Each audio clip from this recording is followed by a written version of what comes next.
So we welcome Angel City Football Club to Banc of California Stadium. I believe starts in spring of 2022, but more good football in Banc of California. That's a great thing. Training, I think the group has had a fantastic mentality. We know that when guys go away in international duty with what's going on around the world in COVID, that there's all sorts of possibilities. And what we've tried to do in this whole period is to work with the idea that the group that we have here every day is the group that's playing against Seattle. And we always knew the possibility would exist between quarantine or unfortunately positive tests that we might not have some of the guys that traveled. But I really give a big shout out to the guys here, just the way they've come in every day. You can tell how excited everybody is for this match. And good teams in difficult times, when things get a little bit harder, man, good teams have the right mentality. Good teams have leadership. And I think we're one of those teams. And so we are training in a really good way. And of course, looking forward to a really good match in Seattle. Thank you, Bob. First question is going to go to Damian Calhoun. Go ahead, Damian. Hey, Bob. How you doing? Good, Damian. You have an update on Brian Rodriguez? When will he be back and will he be available? And also looking at the Seattle game with the absence of, your guys, do you guys sort of take on this underdog role? Do you guys cherish this role going forward here? I don't believe that Brian will be available. If I understand it right. Well, I don't know if an official announcement has come out, but we are under the impression that he will not be available for this game.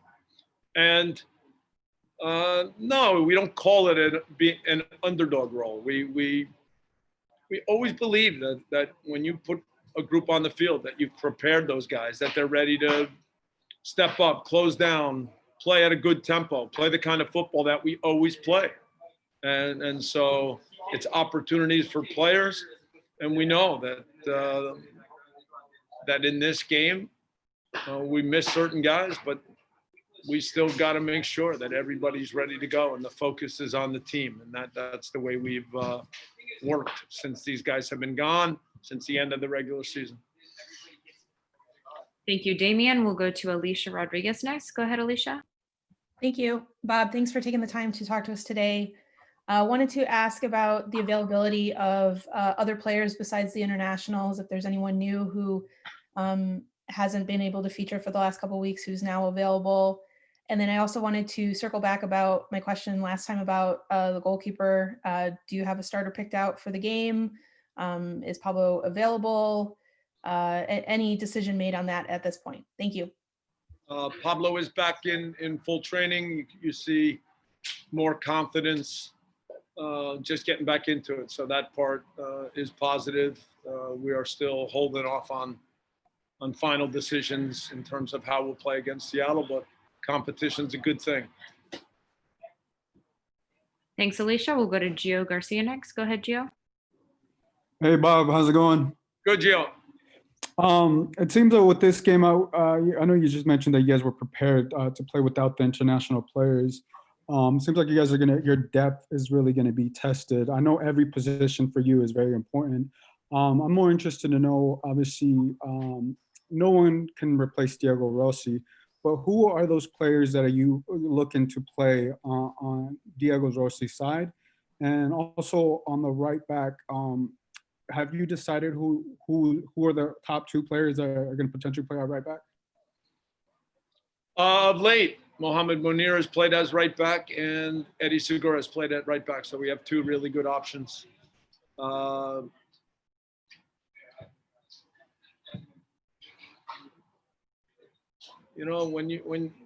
the best teams are missing certain players, you see in a given moment, guys step up. And so I'll give an example. Diego oftentimes plays on the left side of our attack, and now he won't be there. So one possibility is Christian Torres. So on the day, that means Christian's chance to take the things that he does well. He's not the exact same player as Diego, but he's still a young player that in recent games has shown that he's confident, that he's got a good ability to time runs, get in the box. He's a threat to score goals. I think defensively, his work and his way of closing situations down, those things are very good. So, when you say you can't replace Diego, yeah, maybe you can't, but who knows? Maybe on the day Christian can play as well as Diego's played. Maybe he can play better. So that's what we're pushing for when we train every day. Thanks, Gio. We'll go to Andy Diosa next. Go ahead, Andy. Hey, Bob, how's it going? Good, thanks. Just kind of circling back to, I guess, a lingering storyline throughout the season that you've talked about with preparing your team mentally and trying to keep people focused. Obviously, it's a playoff game, maybe not with the same intensity as previous games, but have you found it a little bit challenging to keep that focus, knowing that it's a bigger stakes game, or is it kind of just along the lines of what has gone throughout in the season? No, I said at the start today that the group's mentality right now is really good. The challenge going into the playoffs, knowing that we start with Seattle, who knocked us out last year. And we understand when you get to big games, how concentration and small details count for so much. You need guys to step up in these games and make a difference with their play. So the focus is just on those things. And I think the response of the group, the level of excitement, all those things are really at a high level right now. Thanks, Andy. We'll go to Vince next. Go ahead, Vince. Hey, Bob, you've spoken before about the seasons within seasons for MLS and how the playoffs kind of change. What are some overarching ideas that kind of change as teams go into the playoffs? So you don't maybe speak specifically about LAFC, but just what should we be watching for in the playoffs that are a little bit different than other parts of the season? Certainly, you try to make sure that your team has a high level of intensity every game, that reactions are quick and sharp, and that as a team that you're ready to really put the game on your terms. But you know that in playoff games, that type of intensity is absolutely necessary. That when teams are playing at the end of the year, when it's knockout style, then these are the small details that make a difference. And we've had experience in these situations. We, as I mentioned, try to be a team that can push games every time we step on the field, but that kind of intensity, concentration, the difference in a given moment if a ball turns over in terms of how you react as a team and how quickly guys assess situations, how quickly they run, recover. Those are small details that when you're playing in the biggest games, those things make a big difference. That's what it's all about. So it's just an emphasis on small details, knowing that in order to be a team that can win games in the playoffs, to win finals, these are the kind of qualities that we've got to continue to push. We'll go to Katia Costarena next. Go ahead, Katia. Thanks, Aubrey. Hi, Bob. You mentioned, well, of course, this is a team with depth, and you mentioned how guys have stepped up when needed, but now you also got leaders back when they are needed the most. What have you seen of Carlos and Marc-Anthony Kaye and what they can bring in this stage? Sure, Carlos is so important for us. And when he's back in training, when he's on the field, it makes a huge difference for our team. Marc-Anthony Kaye is also a guy that we always count on in different moments. This year, as the armband has moved around when Carlos hasn't been on the field, guys like Edward, Marc-Anthony Kaye, Eddie Segura, Jordan Harvey, these are guys that step up. And so leadership comes from the group, from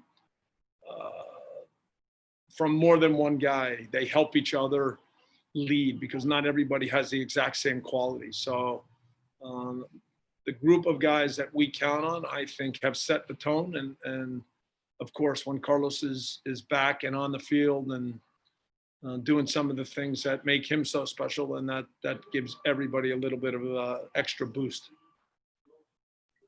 We will go to Nico Moreno next. Go ahead, Nico. Thank you. Coach, although, there are no fans in the stands or anything like that, is there anything particularly difficult about playing at CenturyLink Field? And, is there any type of home field advantage to playing in Seattle? The adjustment for any team that goes in is playing on the turf. So it's a different game. Everybody knows that. So at times it's about second balls.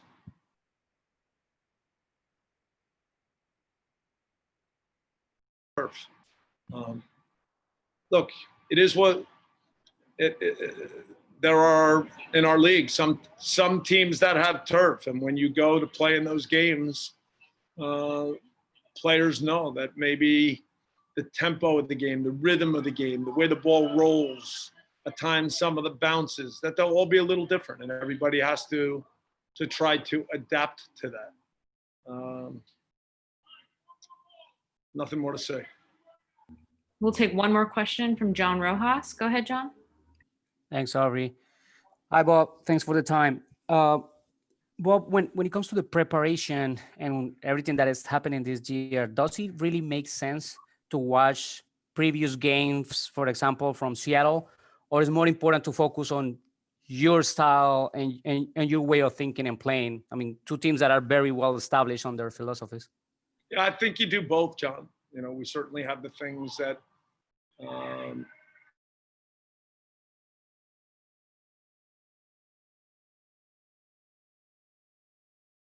and then you certainly understand what the games have been like. We've had 4 very different kind of games with Seattle. One in Orlando, the next 2 were in Seattle, and then the home game.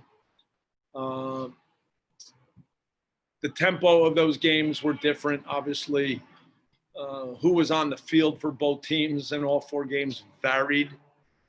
But you still look at those games to pick up some details that help your team understand what the game might look like. Okay, we will end it there. Thanks, Bob, for your time. Thank you. Thanks, everybody, for joining us. We will send out a recording of this media availability session here momentarily. Thanks again for joining us, and we will talk to you guys soon. Thank you. Thanks, Aubrey. Thank you, Aubrey. Thank you. Thanks, Aubrey. Thanks, Hobbs. Hey, Bye, Aubrey. guys. Thanks. Bye. Thanks, Max. Yeah. See you later. Hey, Max.